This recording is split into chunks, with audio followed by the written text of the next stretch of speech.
Okay guys, here is a summary of Chapter 3. I'm going to try and make this shorter than the last one, and I'm sorry it's a little bit late, but hopefully you get this before you end up taking the first exam. So let's see, we are talking here about Chapter 3, buyer behaviors, and so what kinds of things are going through our customers' minds when they are making their decisions. We start out here by talking about the decision-making process, and we're going to talk about the decision-making process that consumers go through, and also that business buyers go through. So the decision-making process for consumers is we start with problem recognition. That could be simply just I'm hungry, I need food. Then you go through an info search. This might be, if I'm buying a car, the info search might be really involved. If I'm just hungry, it might be really small, like what's on my way home kind of a thing. Then we will evaluate the alternatives. Again, for an involved purchase, high dollar amount, something like that, you might spend a lot of time evaluating it. It may, for a small purchase or something insignificant, it might be very, very short, this part here. Then the consumer will actually make the purchase decision. And then afterwards we have the post-purchase evaluation. Was I happy with my purchase or not? And that will influence future purchases as well. As far as the information search here, we have an internal and an external information search. Internal, they're just thinking about the brands that they know and using that to narrow down their search. So I'm just basing it on brands that I already have an opinion about and making my decision based on that, which ones, kind of narrowing down the choices there. If the information in my internal search isn't enough, then I will go on to an external search. Either I don't know enough about those brands or I feel I need more money. The external search might be friends, I might consult experts, it might be ads that I see, it might be an internet search, it might be in-store things, it could be a salesperson, for example. How much time they spend on this external search is going to depend on, for one thing, cost versus benefit. I am not going to spend 2 weeks doing research to get the best candy bar. However, I would probably spend more than 2 weeks doing some research to get the car that's best for me. So the cost versus the benefit. How much time they spend on the external search is also determined by their motivation for this purchase. And that's going to be how involved they are with this. Again, big ticket items or things that are important, things that are going to last a long time, they have a higher stake in here. We also have here cognition and enthusiasm.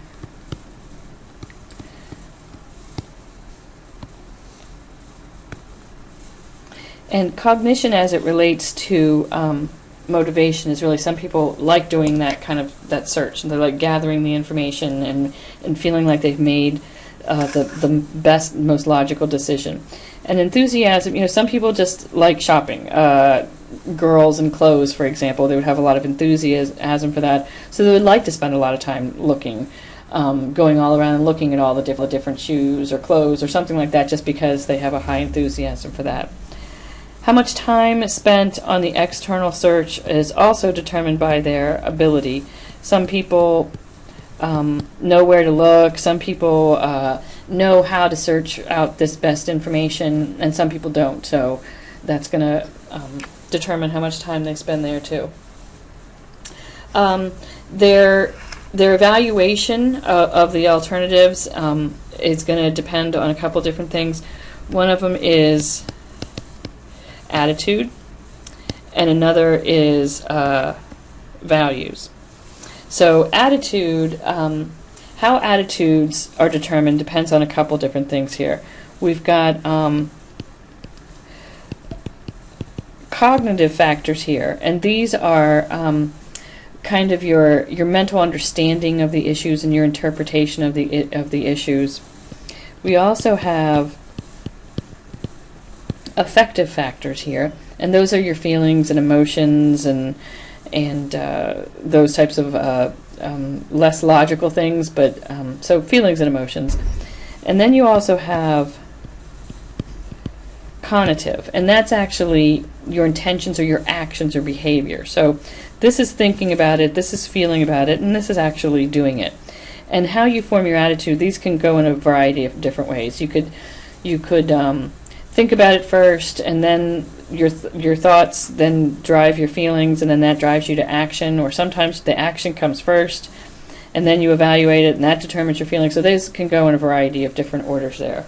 But these are the things that influence your attitude towards a brand or towards a product that are going to affect the decision-making process here.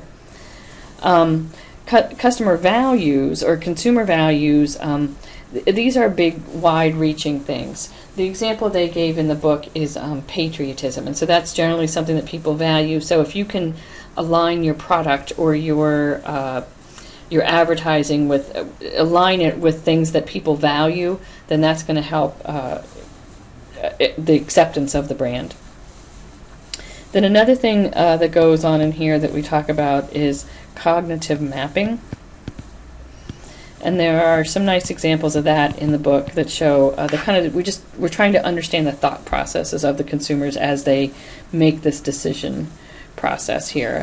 What are they, between the inputs and the output, what's going on here that they end up reaching that decision?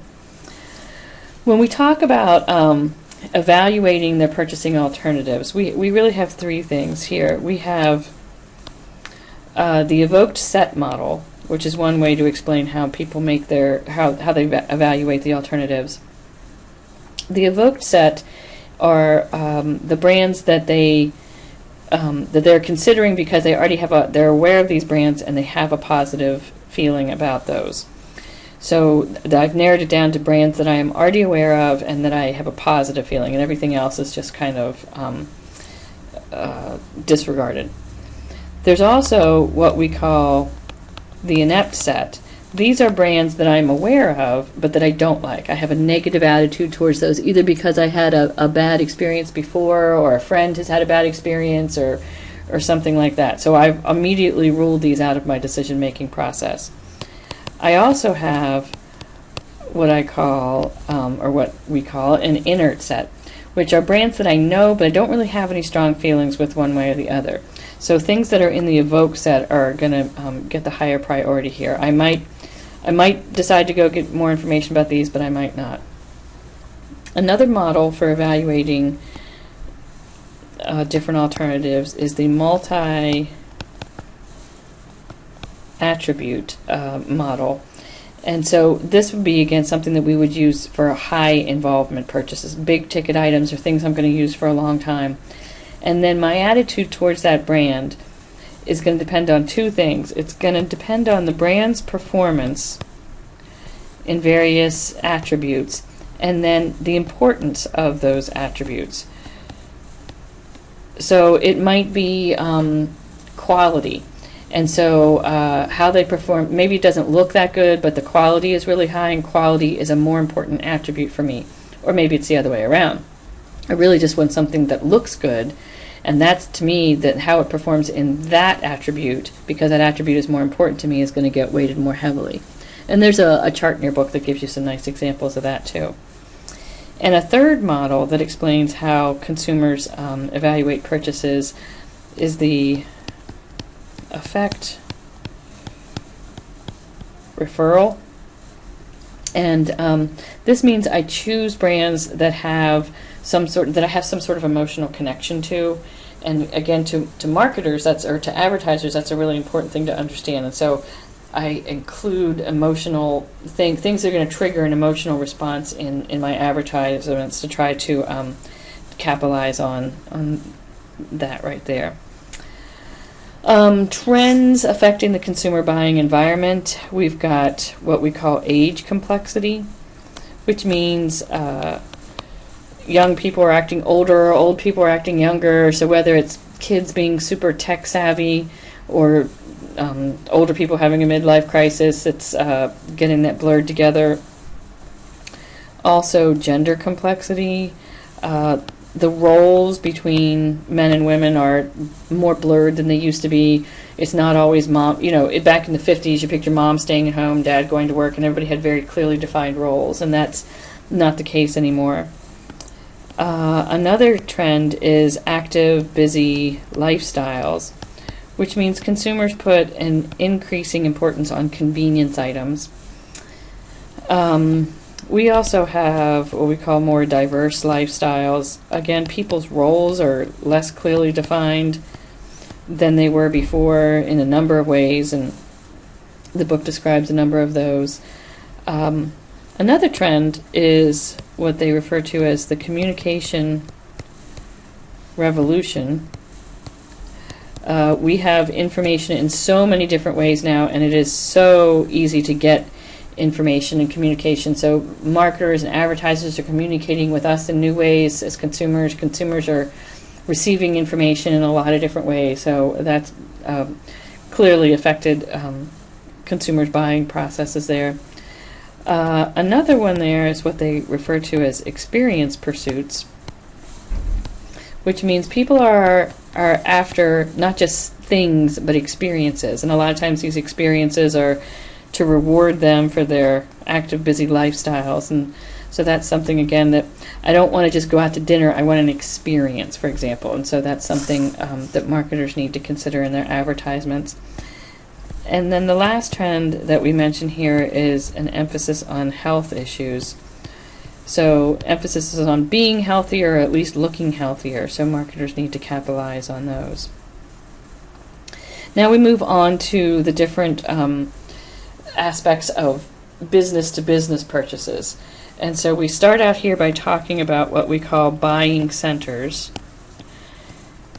and the different roles within there. So a lot of times in a business-to-business purchase, sometimes it is just one person, sometimes there's a group of people.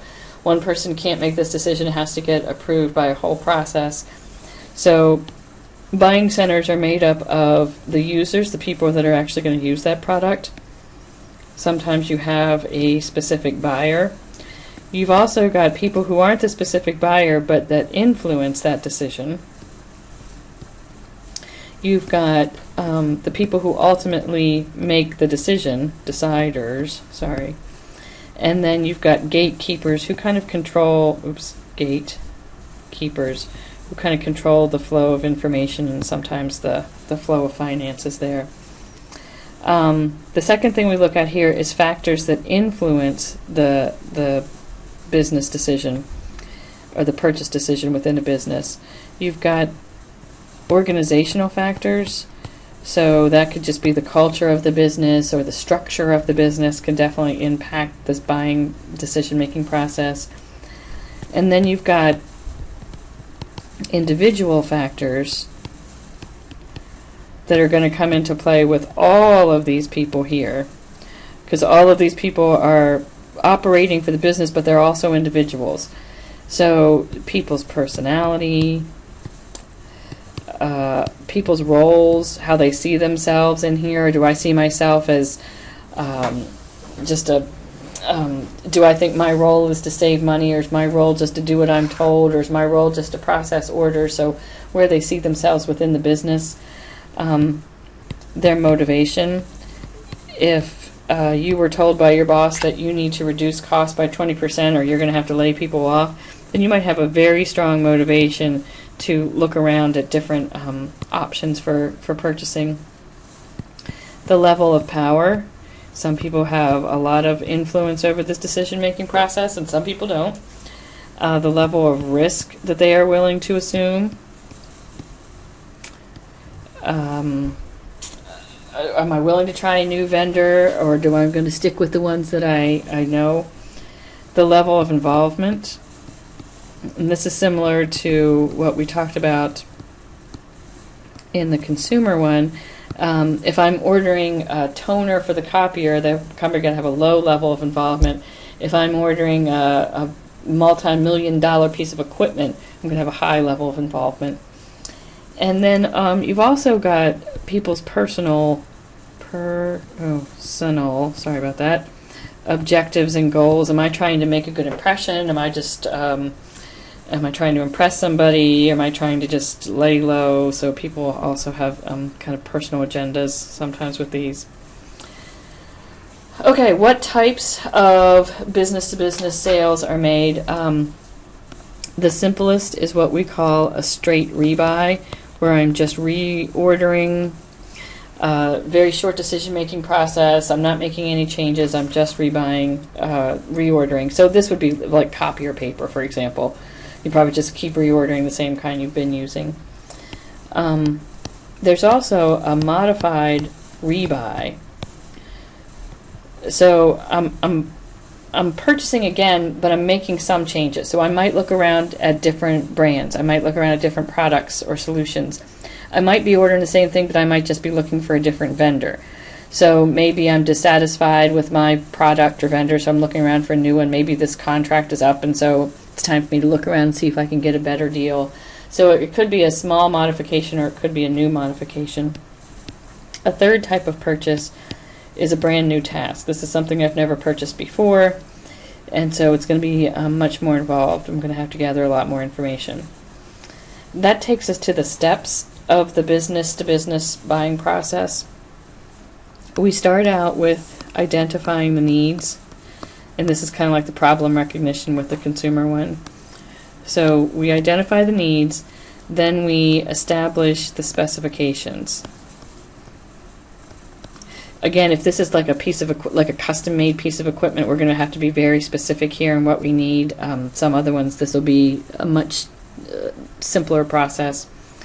Once we do that, we identify the vendors that could possibly supply this to us. Then we have to evaluate those vendors. Once we've evaluated that, we're going to select a vendor. Once we've decided, okay, we're definitely going to buy from you, then we have to negotiate the purchase. And this will be negotiating the purchase terms, the price, the timing of this, the financing of it, for example, all those types of things. And then we'll also have the post-purchase evaluation, just like we did in the consumer one. Now, if it's a new task, and different businesses will have different things. You might always have to go through this. You're probably not going to do all this for a straight rebuy of, say, copy or paper.